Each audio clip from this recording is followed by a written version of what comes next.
Translation as a Science and Translation as an Art, a Practical Approach, was published by McGraw-Hill in collaboration with Editorial UNED in 2017.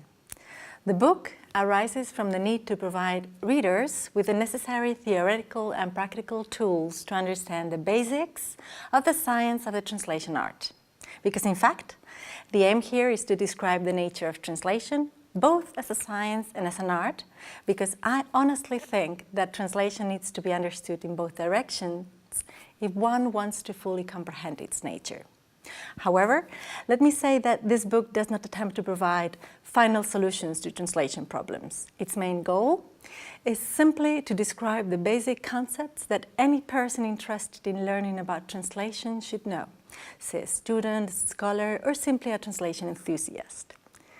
Throughout the pages of this monograph, once the various concepts are presented and exemplified through the English-Spanish language pair, translation tasks are constantly suggested to complement the knowledge acquired through the corresponding practice, something that is always a must within this field.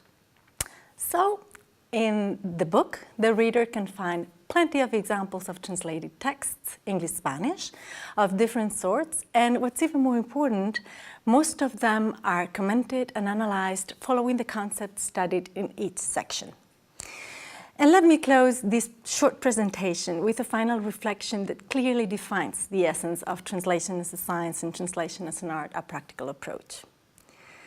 The beauty of translation lies precisely in its flexibility that allows for the existence of multiple translated versions of the very same source text, all of which can be perfectly valid. There may never be a wrong translation solution as long as it is properly justified through the corresponding theory. Translation loss will be there because it is an unavoidable part of the task, but it is not something to be taken negatively. On the contrary, it may be turned into a gain in the target text, provided that most adequate methods, strategies, and techniques for each situation are scrupulously selected. Once we know the basics of the science and start developing the art of translation through all the practice we can undertake, we will be on the right path. A never-ending path, if you allow me to say so, but an undoubtedly fascinating one.